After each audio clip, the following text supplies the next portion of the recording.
My name is Sham, and this is story time. I'm back here in Jacksonville, Florida, and as you know, I'm still working on putting out the actual content, but in the meantime, I figure this is a really good start. So strap yourself in. This is one of the craziest stories you've ever heard, or definitely up there. There's definitely no way somebody could script this. So I was headed to Cincinnati from Cleveland, and I'd heard about this mall called Forest Fair Mall, formerly Cincinnati Mall.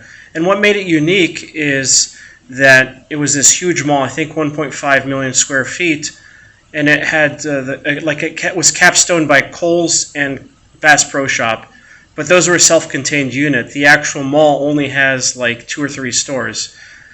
So essentially, it was almost like a ghost place, and it was a place where people would just walk around, explore. It was like a giant indoor park, essentially, and they had one security guard.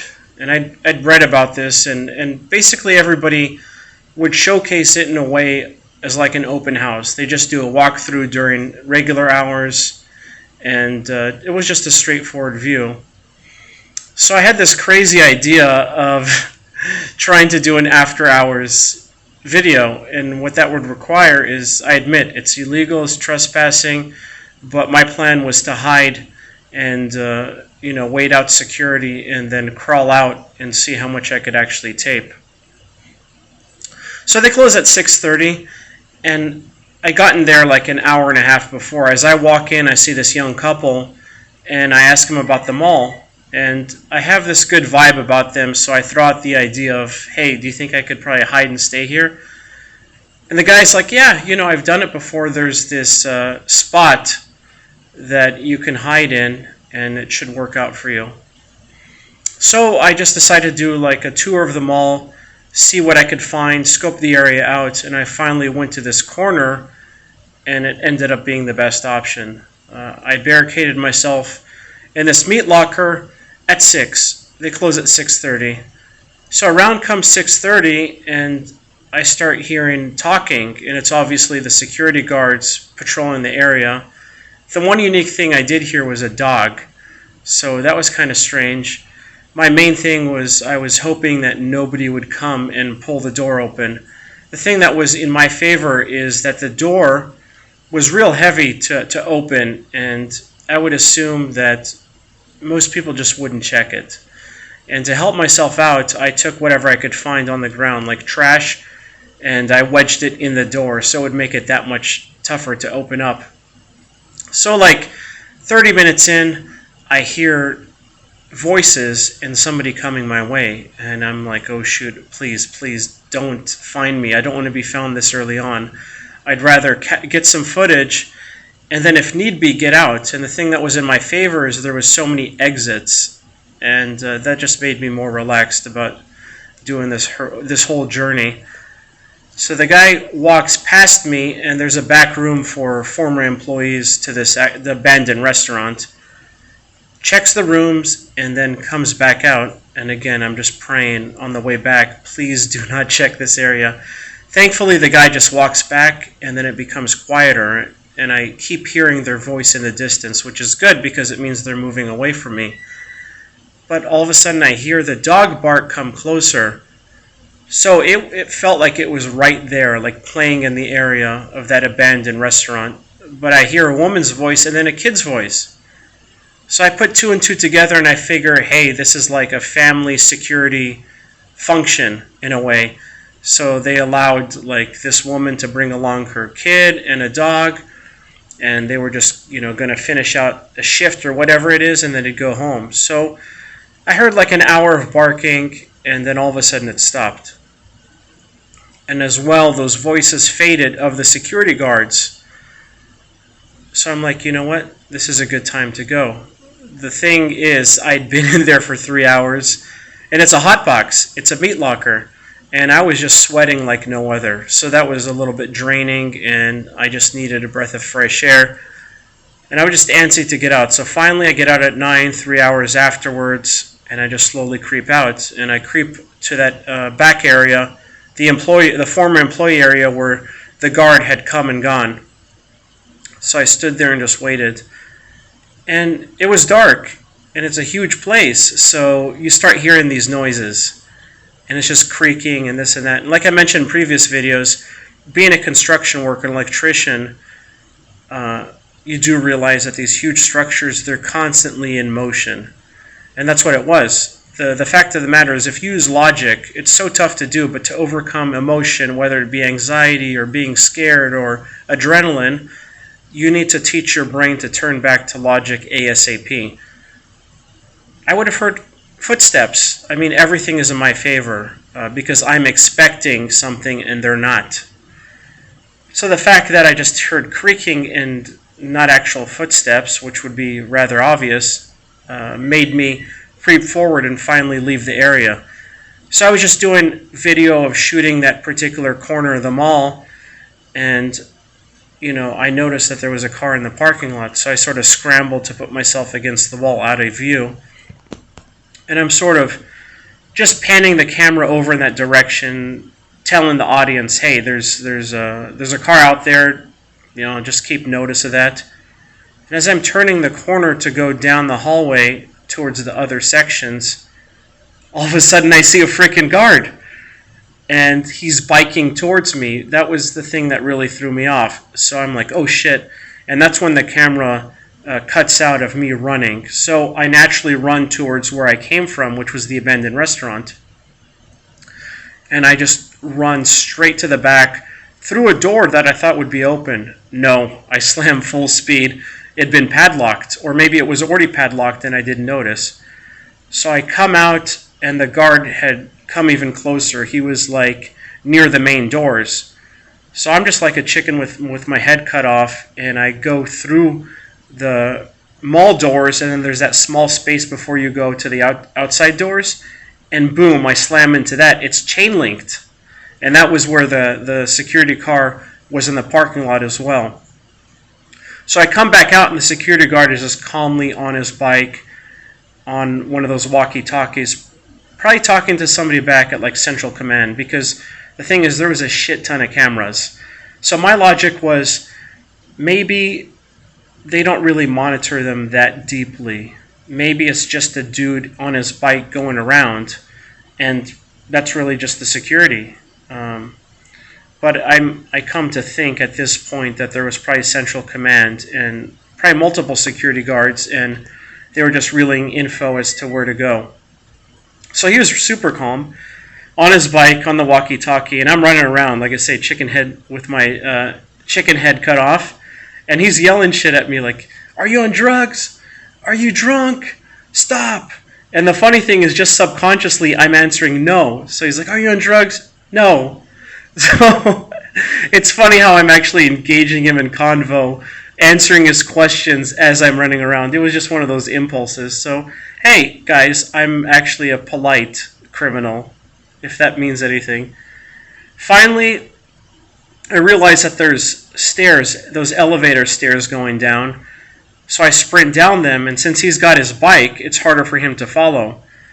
And I see the mall entrance, the ground floor, right in front of me. So again, I sprint as fast as I can, praying that they would open. Okay, first set of doors open, then there's that little space, and I hit the outside doors, and whoa, they open, thankfully. And now I have got this open big parking lot to sprint across towards the street. So I do that not even caring to look back, like it's irrelevant. And also, again, using logic, which at that point I wasn't even thinking, I just wanted to create space. The guard is there to patrol the mall. That's his property. Because, for example, think about it. Like, let's say I was a diversion and he follows me and then somebody else comes in. Like, he's held liable as his job to make sure that shit's on lock.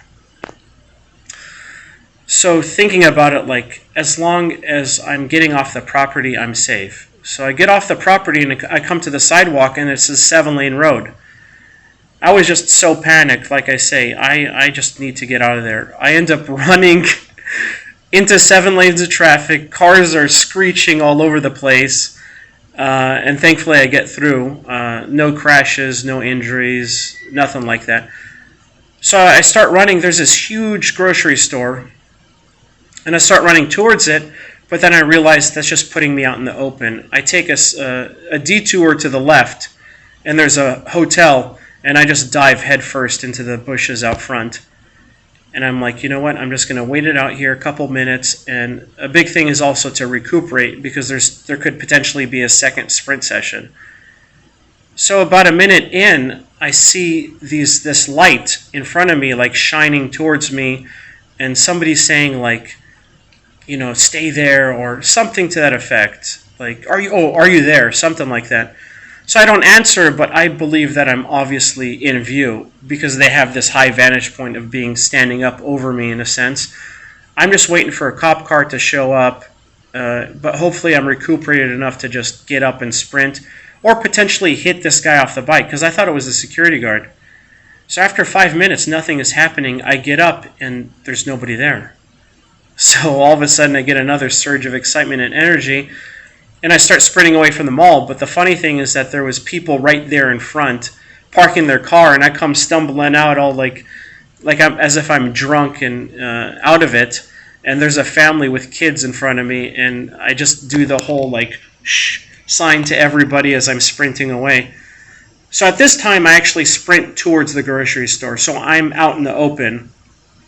But I was so thirsty. Like I said, I was 3 hours in a hot box. At this point, I'm like close to 4 hours with no liquid. On top of that, I'd been sweating the entire time. I go inside the grocery store. I've got my headlamp on. I'm just panting, sweaty as hell. And I go to the back just to be safe. And I ask one of the workers, hey, where's the water? So he points out front. And I go out front. And there's a freaking cop. But thankfully, his back was faced to me, and he was on a phone.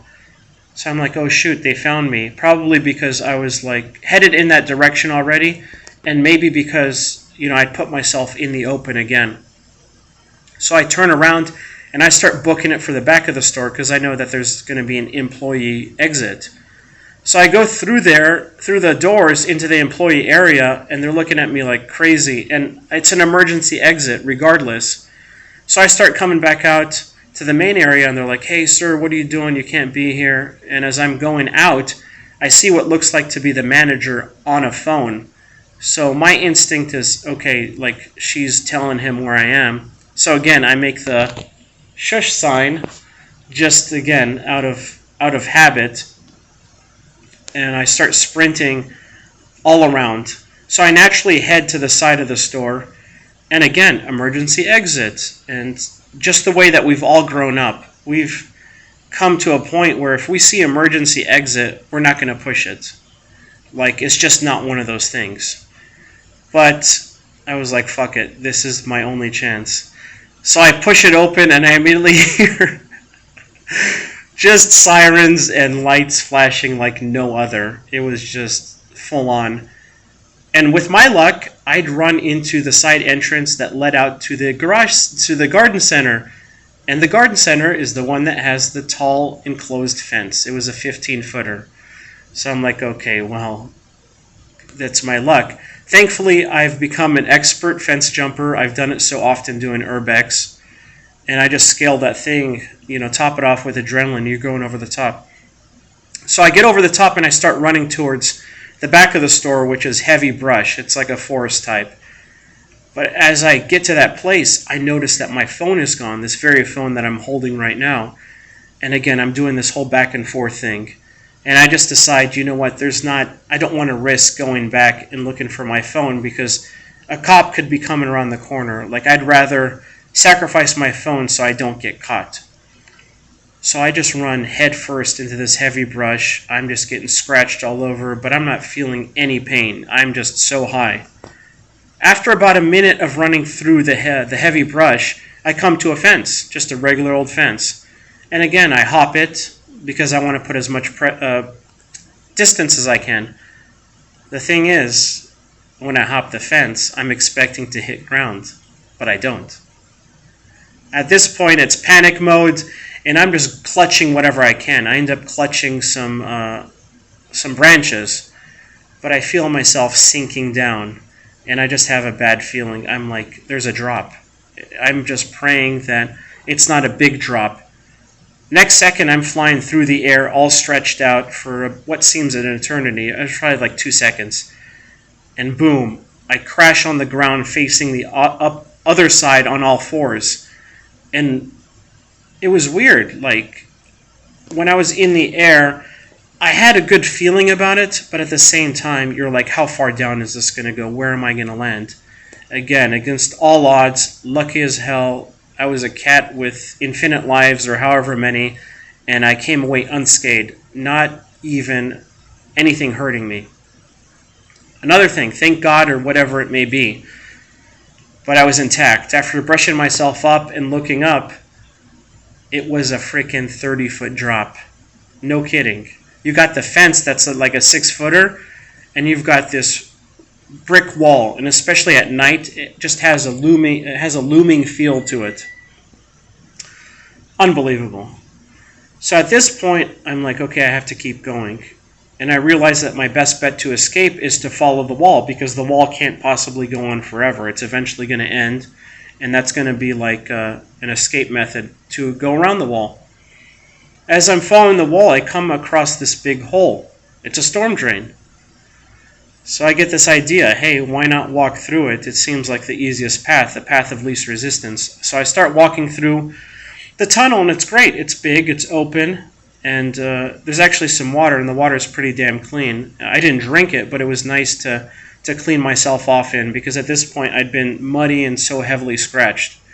Every about 100 feet, I'd see some stairs, or rungs of a ladder to walk up to a manhole. And part of me was like, oh hey, let's go up there and open the manhole.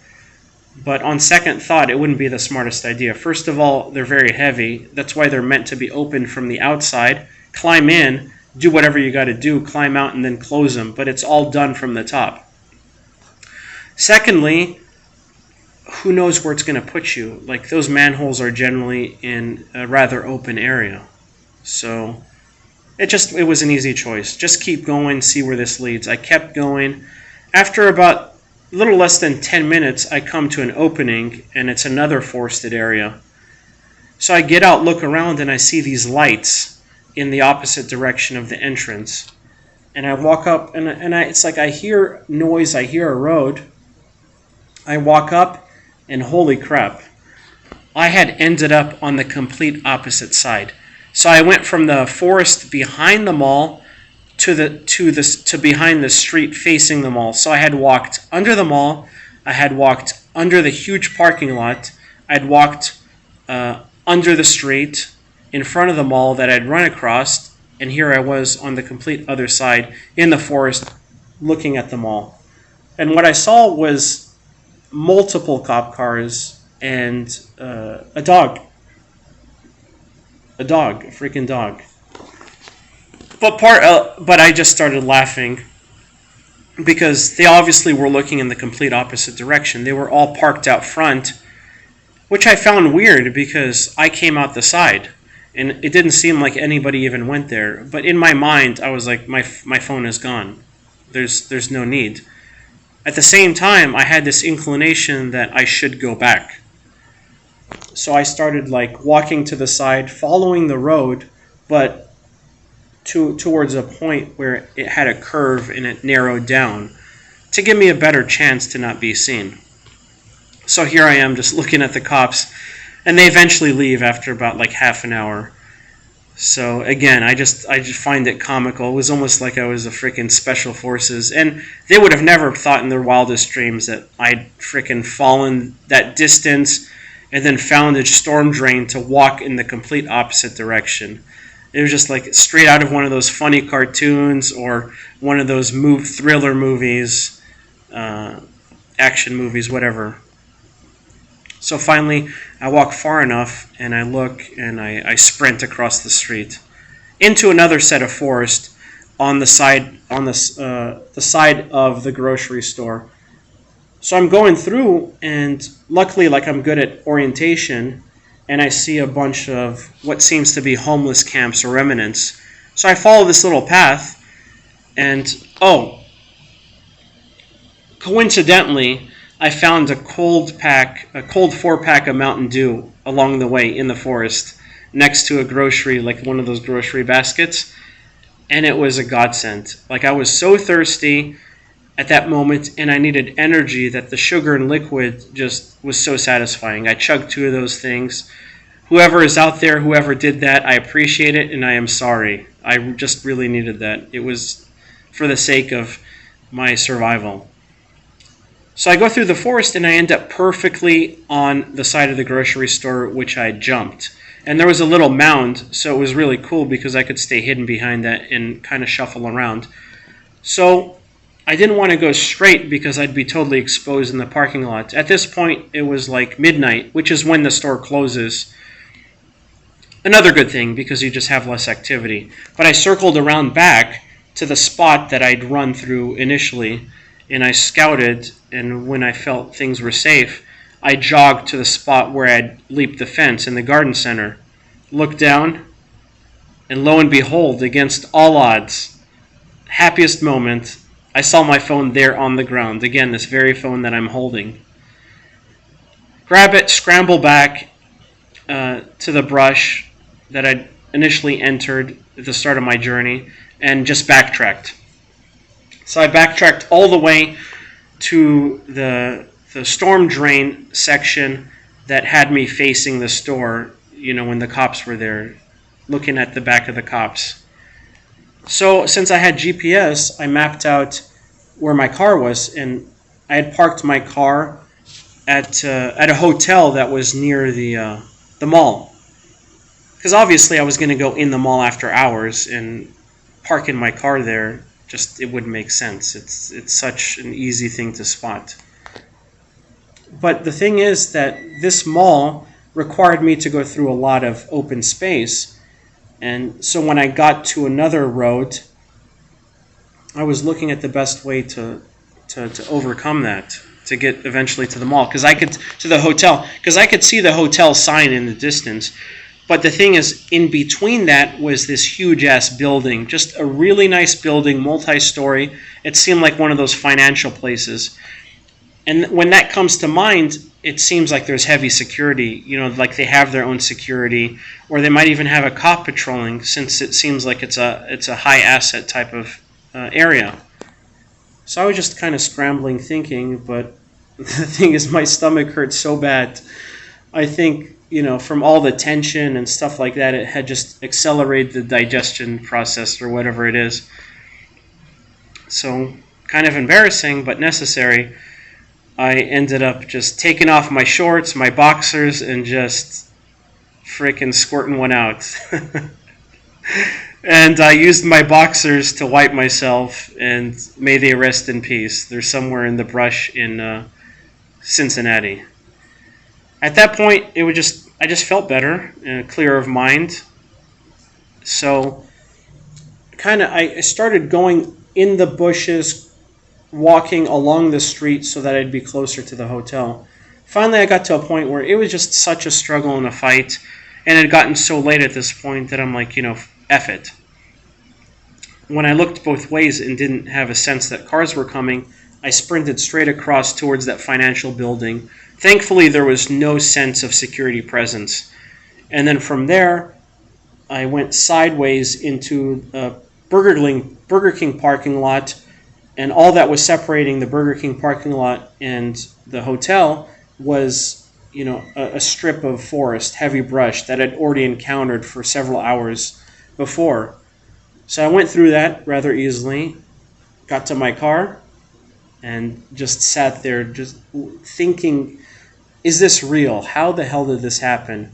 So this was after an 8-hour ordeal. 8 hours of just insanity.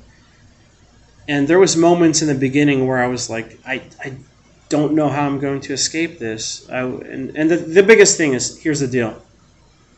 I wouldn't advise this, obviously. Like, I'm doing this for entertainment. I feel like this is a different perspective. It's a different video. And my buddy was like, dude, if you had a GoPro, and I totally agree, this had been completely epic and viral. And I'm just, hindsight is 20/20, like I said. I keep repeating this. I didn't expect to do this. So I wanted to get a taste. And what I have is a basic cell phone and a cheap headlamp.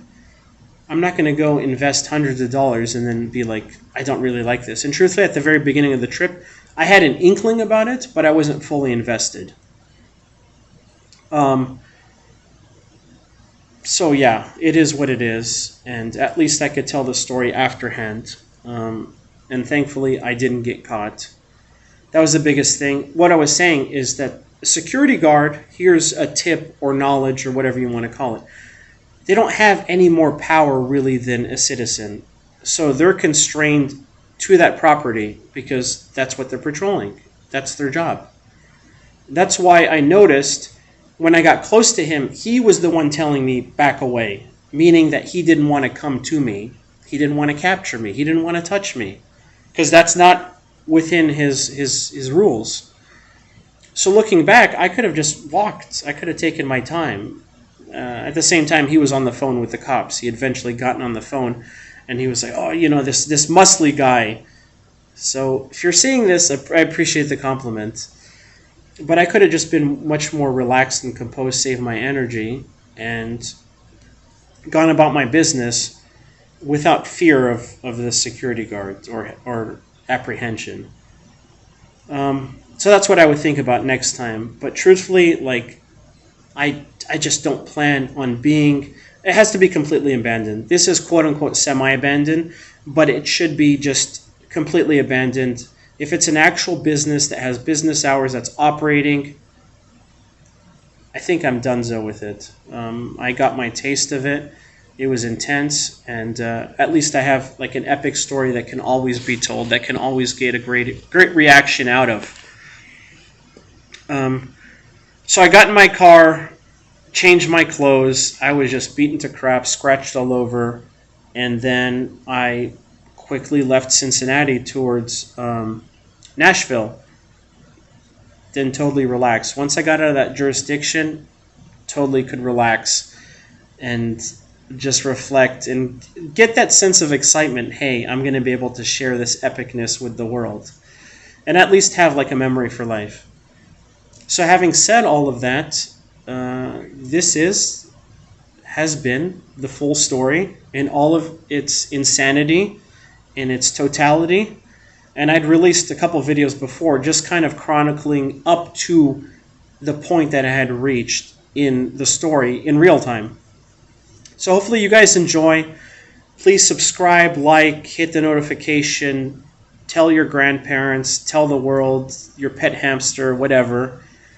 And stay tuned. Like I say, I have to sift through hours and hours of footage. The raw version, night solo. It's going to be a real hit, I think, or it should be. It's a totally different perspective. It's just something that hasn't really been done too often. So hopefully you appreciate that story. Let everybody know. Hit a like, comment, like just try to get something going. And if you have questions, if you have tips, if you're curious about something, let me know. Like nothing is off limits. I'd like to thank all of you guys. Again, hold tight because we're going to have a lot of content here. So stay tuned. Strap yourself in. I'm out. Peace.